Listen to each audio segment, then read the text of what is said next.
Welcome back to the Gentleman Grochowski Show. We're backstage with Eddie Domino. Hello, Eddie. Hey, how you doing? Partias and myself are a big fan of you and your uncle's music. Yes. Tell us about growing up in your household and how music was portrayed. Well, growing up was fun, and music. Louisiana being a very festive area, it was everything. Music and food. Everything was surrounded with music and food. Now, how exciting was it to get your first piano at 9 years old? Well, you know what? It was very exciting, and it was the gift that kept on giving. Obviously. How hard was the piano lessons? Well, you know what? Actually, I didn't do the piano lessons very long because I kept, memorizing them and just playing on my own. So, Pretty soon you pretty much knew more than your teacher, right? well, so I thought. Yeah. Was there, if you did the wrong note, did the teacher hit you with a ruler? All the time. Yeah. It was the nuns. Yeah, it was a nun.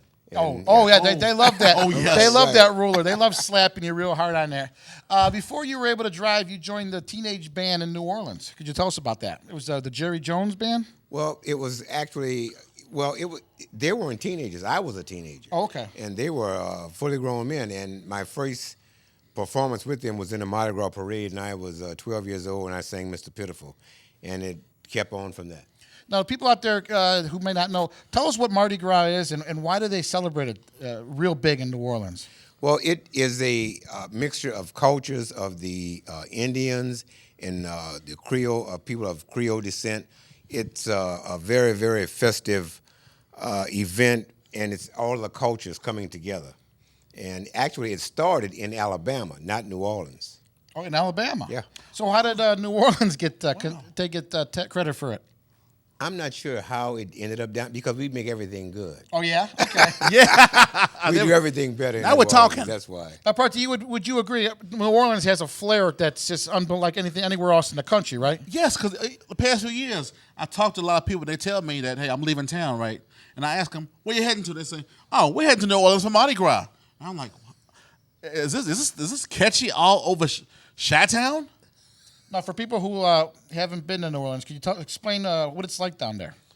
You know what? It's a very, very, the hospitality is very good. The food is the best food in the world. Okay. The party never stops. The music is what makes New Orleans, I think, what it is, because this is where you have roots music. This is where you have the origin of all the different musics coming together, and that's why I think that New Orleans plays such a big part on the world stage with music. Because any musician wants to go there. They want to play there. Oh, yeah. Because it has something unique that they don't have anywhere else. Yes. And Party, would you agree that even though Chicago has blues, there's something really special about New Orleans in their music? Yes, you know what? It's very, very catchy, and the people there, they know how to party.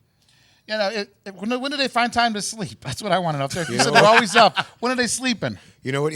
Anytime you go there, you're gonna find people up. Yeah. So I don't know. I don't know when they're sleeping. Okay.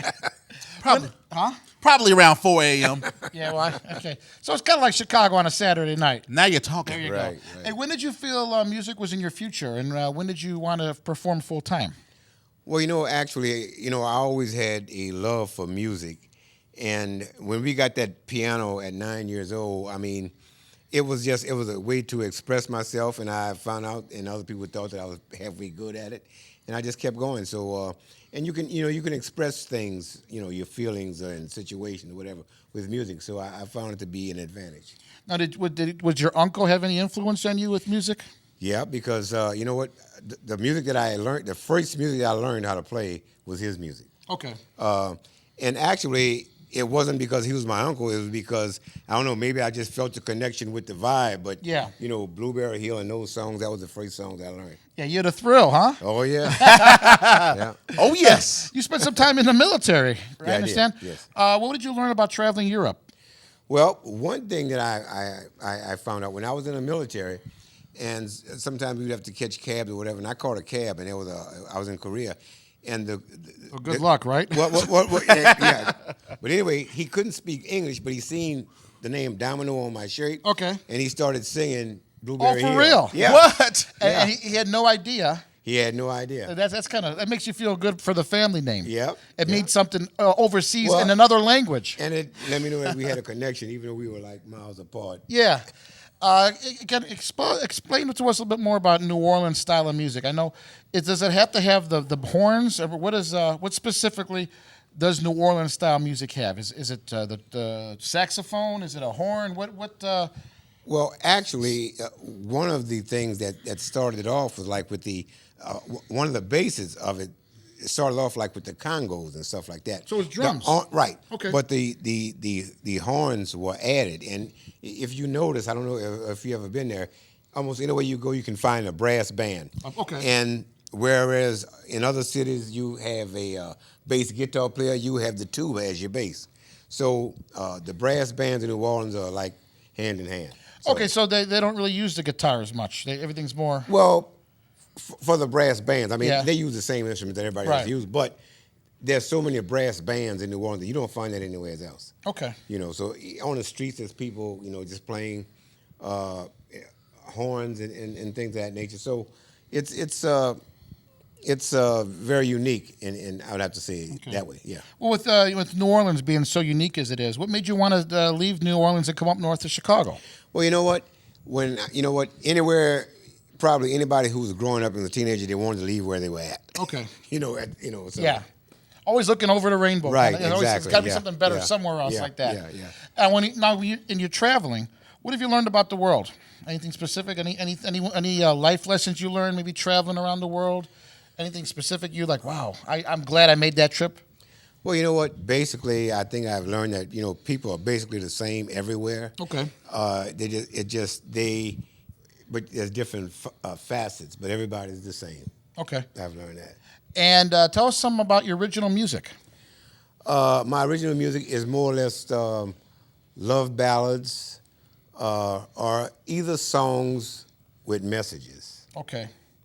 My music. Yeah. Yeah. So you like to teach a lesson in your music. Yeah. Something like that. It's something where people make music about anything, but Yeah. you want to have a meaning to each song. Well, okay, like on the CD that I have, Two Wrongs Don't Make a Right. It's two wrongs. It's whereas we. Party. There you go. Oh wow. Wow, we have. Yeah. How did that get here? So, Through the Mars of television. Yes, it snuck in here. so okay, it's a song, Two Wrongs, and there's a line in there where it says that I'm getting tired of getting even with you. It's saying that we all do wrong and things like that, but if we're a family, we have to actually come together and Right. work it out. So, I gotcha. Yeah, life lessons. Okay. For any young musicians out there, any advice you can give them? Just keep on going. Don't Yeah. stop. Don't let anybody deter you. Don't. Just keep going. Did you ever have anybody deter you from trying to play music? Besides those evil nuns? Well, no, actually, I mean, well, you know what? Everybody's dream can't be your dream. So I just look at it at that. Okay. So just anything like that. Just my dream is my dream, and don't let no one disturb Right, you that's it. from that dream. That's it. Does disturb you? Is that a word? Party, is is that now. a word? It may not be a word, but we're gonna make it a word. Yeah, I'll say deter you, but it could be disturb you. I'm thinking of cooking. Maybe I'm thinking of a big pot of Gumbo. Gumbo, yeah, jumbo. I want jumbo gumbo. Pile that up real good like that. All right, so if you want to know more information about you, how do we contact you? Okay, you can find it at Lee'sProductionLLC.com. Okay, LeeProductionsLLC.com. That's it. All right, Eddie Domino right here. I found my thrill right here, buddy. All right. And the party, how do you feel? Oh, I feel great. That's good, right. right. All right, Eddie Domino. We're at the Gentleman Grochowski Show, and we're backstage. It's a Gentleman Grochowski Show. Everybody, don't you know? Boom, boom. It's a Gentleman Grochowski Show. Everybody, don't you know? It's a Gentleman Grochowski Show. Everybody, don't you know? It's a Gentleman Grochowski Show.